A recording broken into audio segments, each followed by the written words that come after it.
안타깝게도 현대사회에 들어서 우리 주변에 많은 가정들이 깨어지고 있는 것을 우리는 봅니다. 이혼율이 상당히 높은 그런 현대사회를 우리는 살아가고 있어요. 우리나라가 한때는 이혼율이 세계 1위였다고 하죠. 요즘에는 이제 조금 감소 추세로 돌아서서 세계 OECD 국가 중에 9위라고 해요. 9위. 그런데 이제 아시아 국가 중에서는 여전히 1위를 차지할 정도로 이혼율이 여전히 높아요. 2015년 한 해에만 11만 쌍이 이혼을 했습니다. 하루에 316쌍 정도 이혼한 꼴인가요? 그래서 주변을 둘러보면 10가정당 1가정 정도가 이혼 가정이라고 하더라고요. 참 안타까운 일인데 실제 우리가 주변에서 만나는 그런 일들입니다. 그럼 이혼 사유가 뭘까? 한번 제가 또 다른 통계 조사를 이렇게 한번 해봤어요. 그러니까 이 이혼 사유 첫 번째가 뭐냐면 성격 차이예요. 성격 차이. 성격 차이로 이혼한다라고 하는 이 비율이 무려 46.2%예요. 경제 문제 때문에 11.1%, 가족 간의 불화, 시댁하거나 아니면 이 처가하거나 불화가 있어서 이혼한다고 하는 것이 7.3%. 그리고 이제 배우자의 부정, 외도가 또 역시 7.3%, 4위. 그리고 5위가 정신적, 신체적 학대, 이것이 이제 3.8%의 위치를 좀 차지하고 있어요. 물론 통계에 안 잡힌 다른 이유들도 상당히 있겠지만 이혼 사유 첫 번째가 그것도 압도적으로 성격 차이라고 하는 것에 대해서 제가 정말 깜짝 놀랐어요. 정신이 좀 번뜩 들더라고요. 그렇구나. 뉴스에서 연예인들이 성격 차이로 이혼한다고 하는 게 진짜 지금 통계에서 그렇게 잡히고 있구나. 그러면서 좀 이 마음에 경계심이 드는 게 여전히 그럼 우리나라가 좀 위기겠다. 왜냐하면 지금 이혼하지 않았지만 정상적인 결혼 생활을 영위하고 있지만 많은 이 부부들이 그러한 갈등들, 의사소통의 문제들을 가지고 있다는 거예요. 그럼 그게 무슨 말이에요? 그냥 잠재적인 다 위험군들이라는 거잖아요. 한 절반 정도가 지금 성격 차이 때문에 지금 나는 못 살겠다 이러고 있는데 지금 우리가 가정마다 다 그런 크고 작은 의사소통의 문제를 가지고 있고 어려움들을 지금 호소하고 있다는 거거든요. 이거 위험하구나. 덧붙여서 다른 통계도 한번 살펴봤습니다. 전국 25세 이상 39세 이하 미혼 남녀 1000명에게 이번엔 이 조사를 했어요. 그러니까 이 젊은이들이 하나같이 지금 이야기하는 게 우리나라 이혼율이 너무 높다는 거예요. 지금 자기들도 우리나라가 이혼율이 너무 높다고 하는 것, 여기에 대해서 그렇게 좋게 생각하지 않는 것을 지금 피력하고 있는 거예요. 자, 그런데 그 다음 질문이, 그러면 당신에게 그런 이혼할 만한 상황이 온다면 어떻게 하겠느냐, 이 질문이 던져졌어요. 그랬더니 아까는 우리나라 이혼율이 너무 높다라고 지금 이야기했던 이 청년들이 나에게 그런 상황이 온다고 그러면 피해야 된다, 절대 피해야 된다, 26%. 이유가 있다면 이혼할 수 있다, 74%. 그리고 행복하지 않다면 이혼해야 한다, 55%였어요. 참 안타까운 통계들입니다. 이 통계들을 한번 종합해 보니까 뭐예요? 결혼은 좋아요, 이혼은 반드시 피해야 돼요. 알아요. 그런데 성격 차이가 있다면 여타 다른 문제가 있다면, 그래서 행복하지 않다면 이혼해도 괜찮아. 이것이 지금 이 시대가 지금 가지고 있는 생각들, 가치관들이라는 거죠. 젊은이들이 또 이렇게 생각한다는 거 보면 앞으로도 이런 흐름들이 바뀔 것 같진 않아요. 그러면 성경이 말하는, 성경이 가르치는 결혼관은 무엇인가? 오늘 말씀을 통해서 살펴보겠습니다. 오늘 말씀 보니까 바리새인들이 예수님을 시험하면서 묻습니다. 2절 보니까 사람이 아내를 버리는 것이 옳으니까.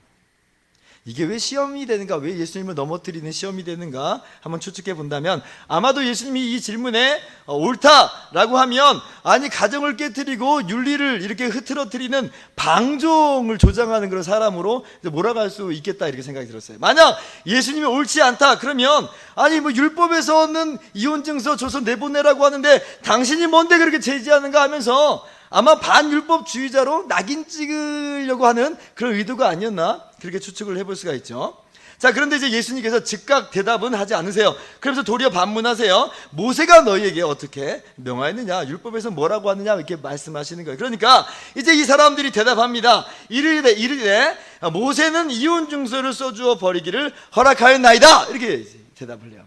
근데 정말 이게 이들이 잘못 대답한 게 아니고 신명기 24장 1절을 보면 이런 내용이 나와 있어요. 거기 보면 사람이 아내를 맞이하여 데려온 후에 그에게 수치되는 일이 있음을 발견하고 그를 기뻐하지 아니하면 이혼 증서를 써서 그의 손에 주고 그를 자기 집에서 내보낼 것이요, 이렇게 기록되어 있거든요. 그러니까 지금 이 바리새인들이 이 율법의 조항을 가지고 지금 대답을 하고 있는 거예요. 그래서 이혼 증서를 써줘라, 그리고 내보내라. 그런데 여러분, 이 신명기 말씀을 그냥 우리가 아무 생각 없이 그냥 이해하고 받아들이면 안 되고, 이것을 그 당시에 고대근동의 어떤 사회적 배경을 우리가 좀 알아야 돼요. 그래야지 이 말씀을 바르게 해석할 수 있어요. 그 당시는 가부장적인 남성 우월주의적인 그런 시대였습니다. 여자들은 숫자 안으로 들어오질 않아요. 숫자에 계수되지 않습니다. 그 정도로 여성의 어떤 인권이라는 것은 아주 열악한 시대가 고대 근동이었어요. 여자가 뭐 결혼하지 않고 혼자 살아갈 수 있는 것은 말도 안 되는 일이고요. 남자의 소유물처럼 이렇게 살았던 그런 시대상이 이 고대 근동의 사회였어요. 자, 그런데 이 남자가 이 배우자가 마음에 안 든다고, 부인이 마음에 안 든다고 정당한 대우를 안 해주잖아요. 그러면 이 여자는 어떻게 되는 거예요? 이 여자는 오도 가도 못하고 그냥 말라 비틀어지는 거예요. 말라 비틀어지는 거예요. 다른 데 시집 갈 수도 없어요. 이혼 증서를 안 써줘 버리면. 그렇잖아요? 그 집안에서는 어쩌면 학대를 당할지 몰라요. 이 남자가 이 여자를 기뻐하지 않는데 뭐 어떻게 하겠어요? 무시하고 학대하고 꼼짝도 못하게 하면서 그렇게 피말리는 어떤 그런 상황이 계속 이어지는 거죠. 그래서 이혼 증서를 써서 내보낸다는 것은 남자가 부인을 자기 마음대로 자기 멋대로 그냥 뭐 바꿔 치울 수 있다, 이런 얘기를 지금 하는 게 아니에요. 자기 소유물처럼 뭐 그렇게 대할 수 있다라고 말하는 게 아니라 도리어 여성의 인권을 보호하는 그런 장치였던 거예요. 남자가 기뻐하지 않아요? 그러면 이혼 증서를 써서 공식적으로 내보내라는 거예요. 그러면 이 여자가 공식적으로 자유의 몸이 됐으니까 다른 남자하고 재혼해서 살 수 있게끔 해라. 이것이 바로 이 조항이 이야기하는 건데, 근데 문제는 이 조항을 후대에 이르러서는 이것을 인간의 악한 본성이 버무러져 가지고 악용하는 일이 빈번하게 발생하게 돼요. 이 당시에 이 유대 사회 속에서는 크게 두 학파가 있었어요. 샴마이 학파라고 하는 학파가 있고 힐렐 학파라고 하는 학파가 있어요. 자, 그런데 신명기 24장 1절 보면 공식 이혼 사유를 뭐라고 말하냐면 수치되는 일이 있거든 공식 이혼 사유가 된다고 그래요. 근데 이 샴마이 학파는 이 수치되는 일을 음행이라고 해석을 했어요. 음행. 그래서 음행한 연고 아니고서는 내보낼 수 없는 것이에요. 결혼 생활을 최대한 보호하게끔 그렇게 했어요. 남자는 계속해서 이 부인에게 정당한 그런 대우를 계속해서 하게끔 했던 거죠. 그런데 이제 힐렐 학파는 이걸 훨씬 더 자유롭게 해석을 했어요. 그래서 수치되는 일에 대해서 남자가 좋아하지 않는 것이라면 모두 다 이것을 수치되는 일로 했어요. 그래서 뭐 심지어는 음식을 태웠다. 아니, 어디 여자가 음식을 태워? 이걸 수치되는 일이라고 간주를 해버려요. 그래서 내보낼 수 있는 조항이 돼버려요. 뭐 소금을 너무 많이 쳤어요. 간을 못 맞춰요. 그러면 그것도 역시 수치되는 일이다 해가지고 공식 이혼 사항이 돼버립니다. 그러니까 이게 지금 남성 중심의 사회 속에서 악한 본성하고 버무러져가지고 오히려 여성을 보호하고자 하는 이 조항이 오히려 또 여성을 억압하는 또 다른 독소 조항으로 변모가 돼버린 거예요. 이혼에 대한 구실로 삼아버리는 거죠. 아내를 그렇게 버려요. 나는 이혼 증서를 써줬어. 나는 율법을 어기지 않았어. 그러면서 자기 마음대로 다른 여자하고 살림을 차려버리는 그런 이 삶의 모습으로 나타나게 되죠. 예수님이 지금 오늘 바리새인들에게 말씀하시는 이 지점은 바로 이 지점이에요. 지금 그들의 악한 본성과 버무러져서 이 율법이 엉망으로 지금 해석되고 적용되는 상황 속에서 그냥 두리뭉실하게 모세의 율법대로 하면 된다 이렇게 말씀하시는 것이 아니고 이 말씀의 뜻을 드러내면서 말씀하시는 거예요. 그럼 주님께서 밝히 드러내어 주시는 결혼관계에 대한 성경적인 바른 이해는 뭔가라고 할 때에 결혼은 하나님이 짝지어 주시는 것이므로 귀하고 소중하게 여겨라. 이것이 참 율법의 의도고 이것이 하나님께서 원하시는 모습이다 라고 밝히 말씀하여 주십니다. 9절 말씀이에요. 같이 읽어봅시다. 시작. 그러므로 하나님이 짝지어 주신 것을 사람이 나누지 못할지니라 하시더라. 자기들이 서로 좋아서 결혼한 거죠. 서로 자기들이 좋아서 결혼했어요. 그러나 그것은 궁극적으로 하나님께서 짝지어 주신 것이다 라고 하는 거예요. 그것은 실상 하나님 앞에서의 약속이라고 하는 거죠. 그런 의미에서 예수님께서 말씀하시는 혼인관계는 오늘날 사람들이 생각하는 어떤 사회계약의 일종이 아니에요. 그냥 서로 좋아서 결혼하고 서로 마음에 안 들면 헤어질 수 있는 어떤 사회계약이 아니고 이것은 하나님 앞에서 고귀하고 아름다운 성스러운 거룩한 언약이다라고 하는 거죠. 오늘 예수님께서 그래서 이 말씀을 하시면서 인용하는 사건이 뭐냐면 아담과 하와를 창조하실 때의 이야기예요. 죄가 아직 세상에 들어오기 이전에 하나님께서 아담을 만드셨어요. 그리고 아담을 돕기 위해서 돕는 배필을 동등한 돕는 자로서 하와를 만드세요. 그래서 아담에게로 이끄셔서 둘이 하나가 되게 하세요. 이게 무슨 말이냐면 하나님께서 붙여놓으셨다는 거예요. 실상 결혼은 하나님께서 처음에 아름답게 지으신 그 세상 속에서 하나님께서 세운 제도라는 거예요. 하나님이 세우신 제도예요. 그때 아담의 고백이 뭐예요? 하와를 딱 보고 나서 이는 내 뼈 중에 뼈요 내 살 중에 살이라 이렇게 이야기해요. 정말 아름다운 관계라는 거예요. 하나님이 하나 되게 하신 것은 정말 너무나도 귀하고 복된 그런 이 하나님의 선물이라고 하는 거죠. 그런데 이 아름다운 관계가 죄가 이 땅에 들어온 이후로 깨져버린 거죠. 그래서 하와는 하나님께서 먹지 말라고 한 그 나무 열매 선악과를 먹고요, 자기만 먹는 게 아니라 그 열매를, 그 죄악을 아담에게로 가져가잖아요. 아담에게로 가져가요. 그래서 아담으로 하여금 자기의 죄악에 동참케 해요. 하와가 지금 벌인 일이 바로 그거예요. 아담은 어때요? 먹어요. 그리고 나서 하나님 앞에 변명하는 것은 뭐라고 말해요? 하나님께서 주셔서 나와 함께 있게 하신 여자, 그가 그 나무 열매를 내게 줘서 내가 먹었다. 하나님께 책임 전가하고 또 하와에게도 책임을 전가하고. 최초의 부부의 문제가 지금 죄악을 저질렀던 그 현장서부터 있었던 거예요.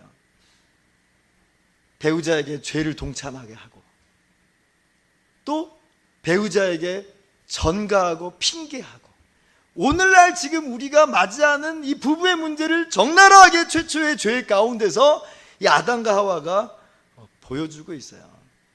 그런데 죄가 들어온 이래로 그런 거지, 사실 처음에는 죄가 들어오기 전에는 안 그랬다는 거예요. 하나님께서 남자와 여자를 창조하시고 하나 되게 하셨을 때는, 그렇게 결혼 제도를 세우셨을 때는 그 원형의 모습에 있어서는 너무나 귀하고 아름답고 복된 것이다. 주님께서 그 원형을 당연히 아시죠. 왜? 주님이 만드신 세상이니까. 그러니까 우리 주님께서는, 예수님은 이 원형을, 이 하나님께서 세우신 아름다운 결혼 제도를 이 원형에서 양보할 마음은 없으신 거예요.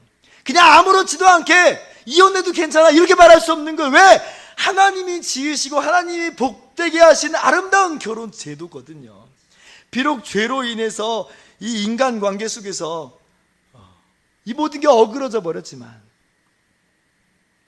그래서 나중에 모세 시대에는 이혼 증서를 써서 갈라지게끔 허락도 하셨지만 원래는 그런 거 아니다. 원래는 그런 거 아니야. 이게 지금 아무런 감정 없이 법과 조항을 가지고 이렇게 해 저렇게 해 라고 말씀하시는 게 아니에요. 우리 주님께서 만드신 그 아름다운 세상을 우리 주님이 바라보면서, 주님이 세우신 그 아름다운 제도의 그 원형을 바라보면서 안타까이 여기시는 그 주님의 마음을 우리가 오늘 이 본문 속에서 읽을 수 있어야 돼요. 그렇지 않고 그냥 조항으로 다가가 버리면 오늘 말씀을 잘못 이해하고 있는 거예요. 결혼이 뭔가? 하나님께서 지으신 아름다운 세상이었던 거예요.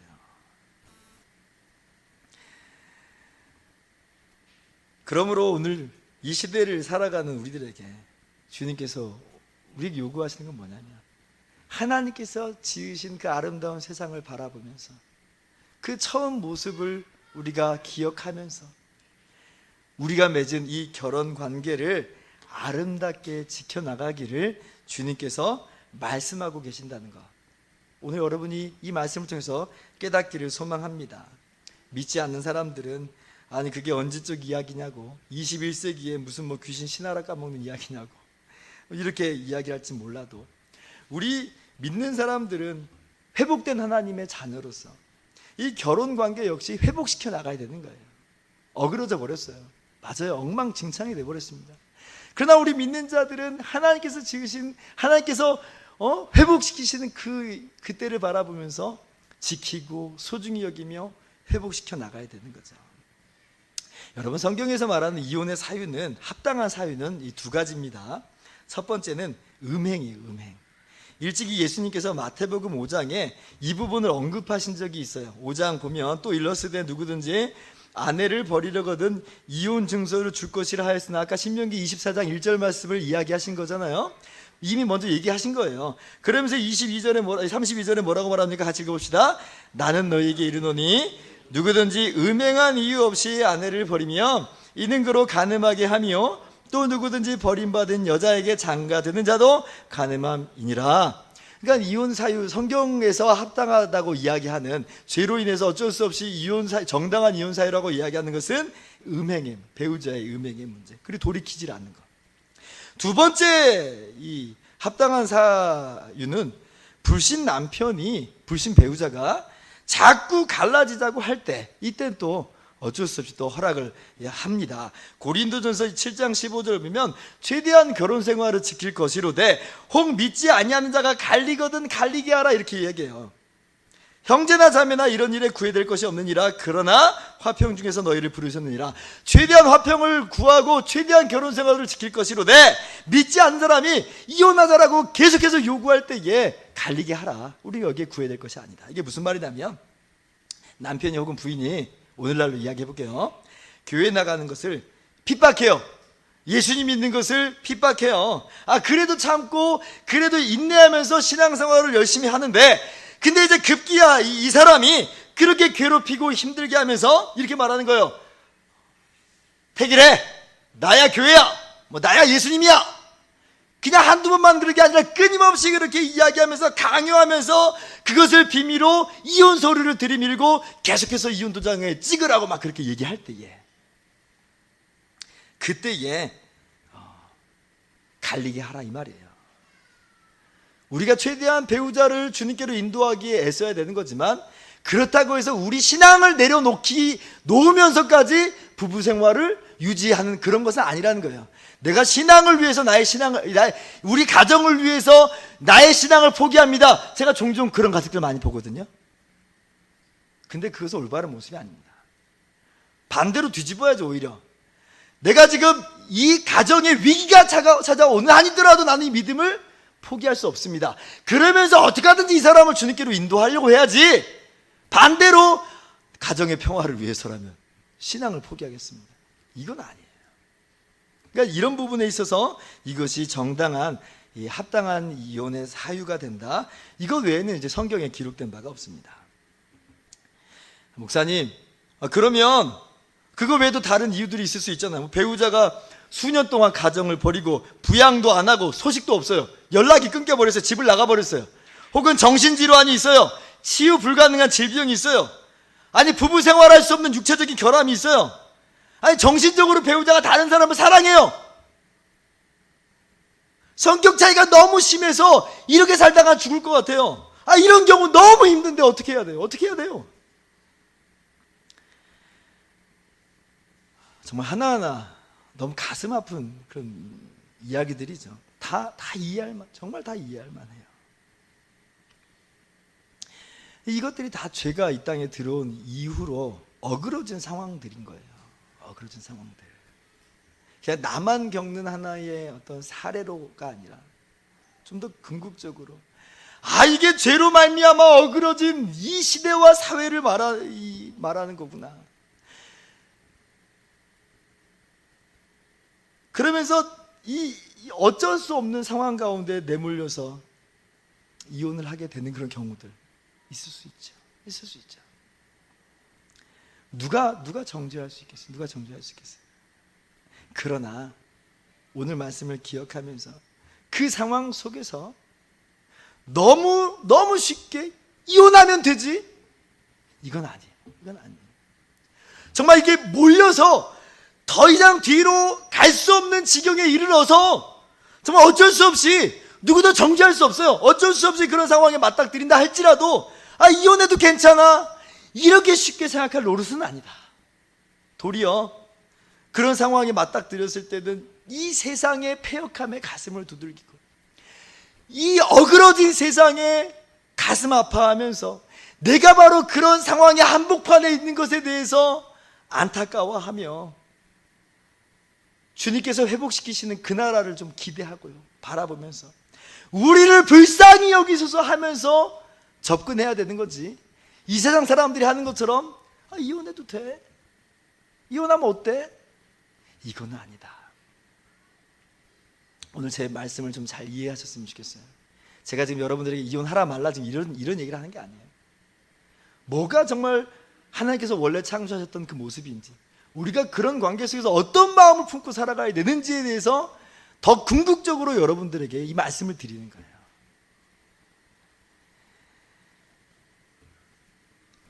하나님께서 수치되는 일이 있을 때 이혼 증서를 써줘서 내보내라, 그렇게 말씀하셨어요. 그러나 그것이 정상적인 모습, 그냥 괜찮은 모습으로 받아들여져서는 안 돼요. 모두 다 가슴 아파하고 오히려 최대한 혼인을 지키려고 하면서 이 혼인 관계도 회복시키려고 하는 주님의 이 평화의 사도들로서 나아가는 저와 여러분 모두 되기를 주님의 이름으로 축원합니다. 자, 그렇다면 이 시대를 살아가는 우리 믿는 이 부부들 혹은 믿음의 가정을 앞으로 꾸릴 예비 부부들은 어떻게 이게 우리가 부부생 관계를 세워 나가야 될까요? 두 가지만 권면합니다. 첫 번째 권면은 서로 귀를 기울여서 배우자의 말을 들어주세요. 지금 제일 큰 문제가 소통의 문제라고 했죠. 저도 지금 잘하는 게 아닙니다. 지금 제가 큰일 난 거예요. 집에 가서 제가 이제 뭔 말을 어떻게 해야 될지. 그런데 사실 그래요. 소통의 문제가 제일 큰 문제예요. 사실 남자하고 여자하고 차이가 크기 때문에 소통이 잘 안 되는 게 어떻게 보면 일반적인데, 최선을 다해서 말을 들어줄 수 있어야 돼. 아니 그렇게 말을 애초부터 잘 들을 수 있었으면 싸울 일도 없죠. 이게 지금 그냥 빈말 아니에요? 맞아요. 그런데 이건 정말 지속적으로 훈련하고 노력을 해야 되는 문제예요. 이게 처음부터 막 잘 되고 그러진 않습니다. 그런데 어떻게 하든지 상대방을 행복하게 해주고자 하는 그 마음을 품고 접근해야 되는 거예요. 이 미국의 유명 작가 리처드 폴 에반스라는 사람이 가정의 위기를 겪어요. 근데 이제 이 사람이 자신의 가정의 위기를 극복을 합니다. 그 이야기를 이제 쓴 글이 있어요. 이 가정이 엄청 싸웠나 봐요. 이 사람의 딸이 이야기하기를 이렇게 얘기해요. 어렸을 때는 엄마 아빠가 이혼할까 봐 그게 제일 무서웠대요. 애들이 그렇잖아요. 그런데 12살이 되자 그렇게 서로 싸울 바에는 차라리 이혼하는 게 낫겠다, 이게 생각을 할 정도였대요. 엄청 싸운 거죠. 서로 이혼하자고 수십 번 소리 지르고 막 그랬던 모양이에요. 어느 날 이제 이 사람이 책 홍보 투어를 하는 중인데 홍보 투어를 떠났어요. 근데 전화로 또 이제 그 집사람하고 전화를 하는데 또 대판 싸웁니다. 그 집사람이 전화를 다 끊어버렸어요. 한계 상황이에요. 한계 상황. 그럴 때 있잖아요. 이젠 끝이야 라고 느껴질 때. 그때 너무 화가 나가지고 하나님께 고래고래 소리를 질렀대요. 더 이상 못해 먹겠다고, 왜 그렇게 힘드냐고, 이 결혼은 잘못됐다고 그렇게 하나님께 소리를 지르면서 울면서. 근데 그 우는 중에 너무 안타까운 거예요. 사실 집사람도 그렇게 나쁜 사람 아닌데, 나도 그렇게 나쁜 사람 아닌데 왜 우리는 이럴까? 왜 아내는 달라지지 않는가? 하면서 막 흐느끼면서 울고. 근데 그때 갑자기 깨달음이 왔답니다. 릭, 넌 아내를 변화시킬 수 없어. 단지 너 자신을 변화시킬 수 있을 따름이야. 이런 마음이 들었대요. 그래서 이 사람이 기도했답니다. 하나님, 제가 아내를 다른 사람으로 만들 수는 없지만 저를 다른 사람이 되게 해주세요 하면서 밤늦게까지 기도하고 다음날 돌아오는 비행기 안에서도 기도했대요. 그리고 이제 집에 돌아왔어요. 그 다음날 아침이 됐어요. 그때 이제 이 사람이 이 부인에게 이렇게 묻기 시작합니다. 내가 어떻게 하면 오늘 당신 기분이 좋아질까? 뚱딴지 같은 그런 질문이죠. 아내가 황당히 뭐? 아마 영어로 했으니까 What? 아마 이랬겠죠. 근데 뭐 시큰둥해요. 뭐 지금 무슨 갑자기 왜 이래? 이런 생각이었겠죠.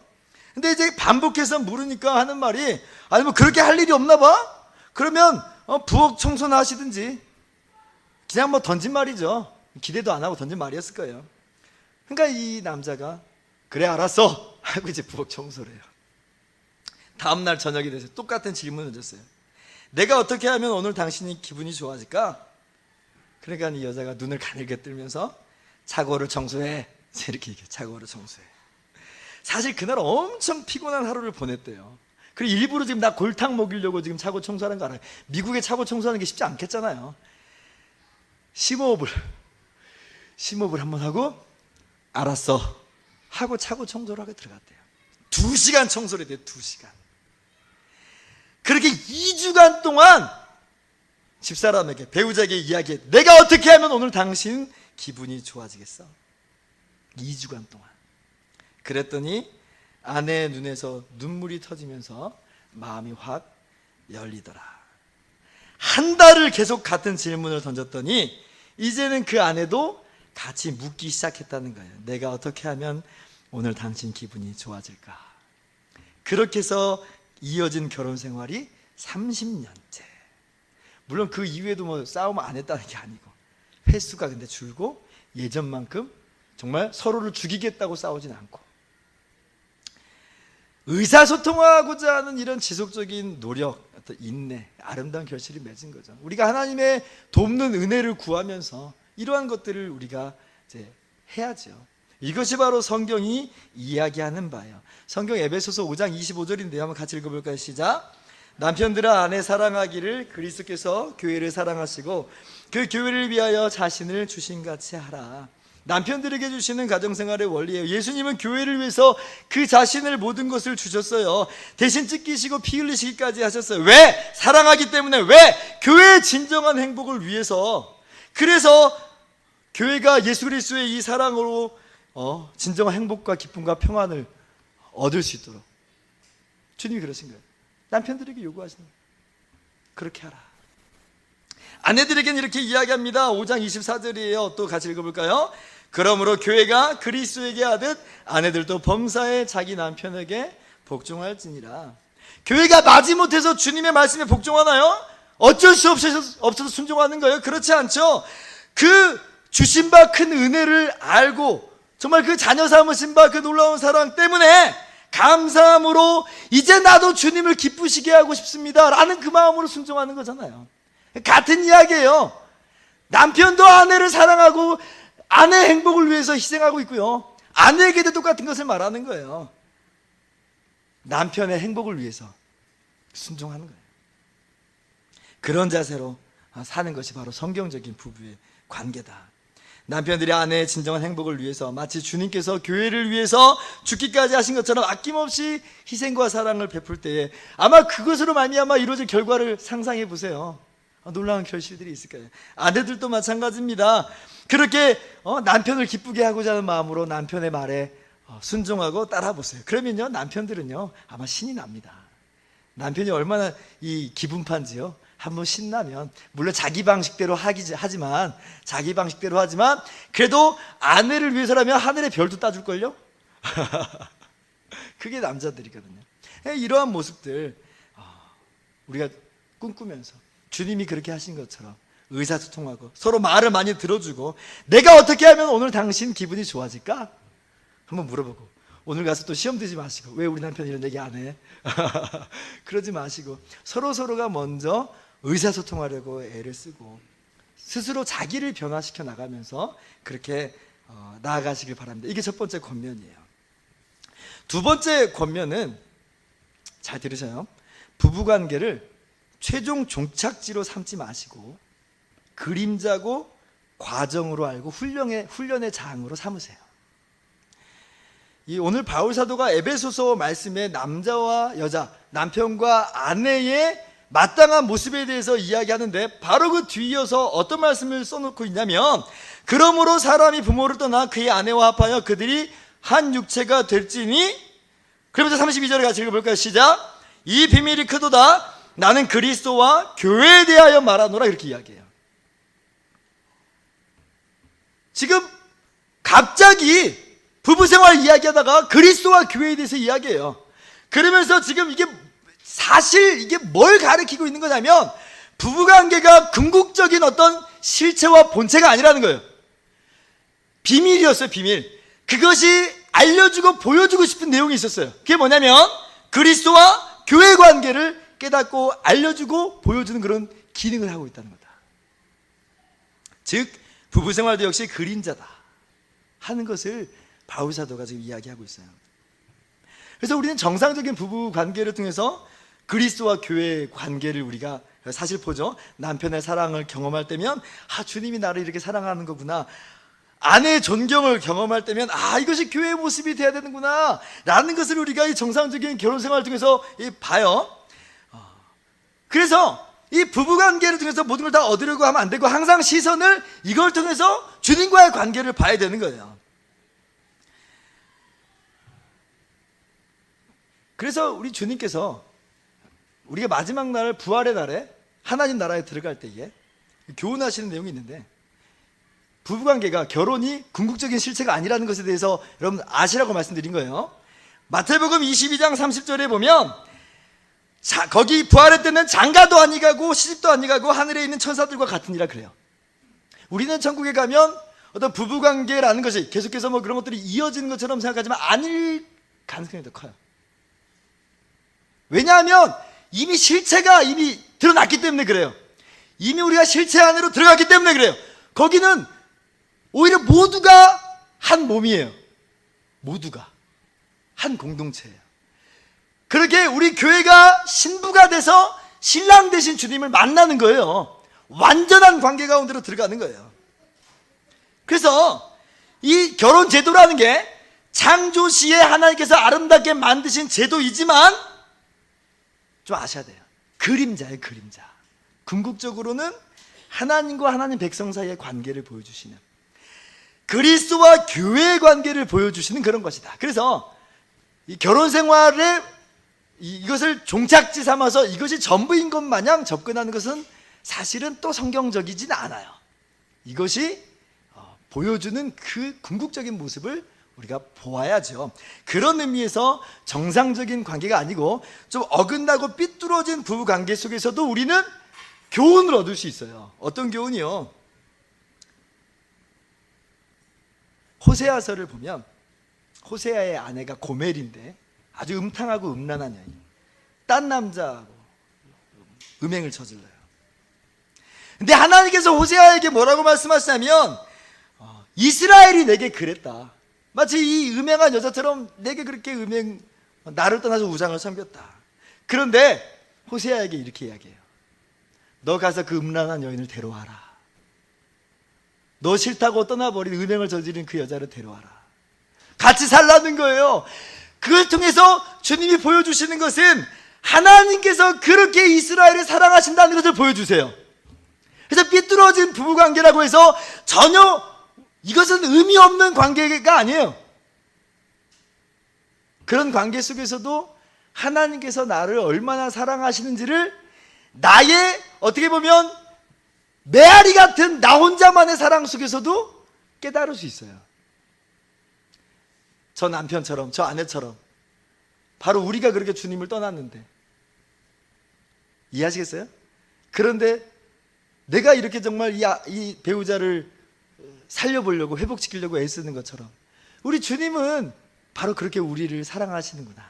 저 부정적인 관계 속에서도 그렇게 깨달을 수 있는 거예요, 사실은.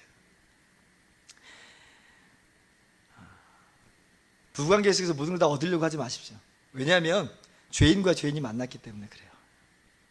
그 속에서 하나님과의 관계를 보시고 하나님께서 얼마나 포기하지 않고 나를 사랑하시는지, 이 관계를 이어가시는지 그것을 바라보면서 그 모든 부부관계를 통해서 하나님을 경험하시는 저와 여러분 모두가 되기를 바랍니다. 말씀을 마치도록 하겠습니다. 결혼의 단계가 있다고 그래요. 선남 선녀가 결혼해가지고 알콩달콩 살아갈 때를 인꼬 부부 그렇게 얘기해요. 신혼 때 인꼬 부부, 인꼬처럼 금실이 좋은 부부다. 그런데 얼마 지나면 앙꼬 부부가 된대요. 겉은 하얗지만 속은 까맣게 타가지고 겉다르고 속다른 부부관계. 그 다음에는 앵꼬 부부가 있대. 앵꼬 부부를 한대요. 부부관계를 지탱할 에너지가 몽땅 소진되어 버린 앵꼬 부부. 그 다음 단계에 두 가지 선택이 가능하답니다. 잉크로 이혼 서류를 작성하는 잉크 부부가 될 수가 있고, 다시 옛사랑을 다시 회복해서 잉꼬 부부가 돼서 백년해로 할 수 있다. 어느 단계에 지금 여러분이 있는지 모르겠습니다. 그런데 오늘 말씀을 기억하면서 결혼이라는 것을 보면서 하나님 마음을 좀 알았으면 좋겠어요. 결혼을 귀하게 여기시고 그런 하나님의 교훈을 깨달으면서 그 결혼을 소중하게 갖고 나가세요. 끊임없이 의사소통하기에 좀 힘을 기울여 보시고, 그리고 궁극적으로 결혼 관계에 이게 본질이 아니고 이것이 하나님과 우리 사이의 관계를 보여주는 거구나 깨달으면서 신앙의 모습으로 더 깊게 들어가면서 그렇게 결혼 생활을 이어나가시는 저와 여러분 모두 되기를 주님의 이름으로 축원합니다. 기도하겠습니다.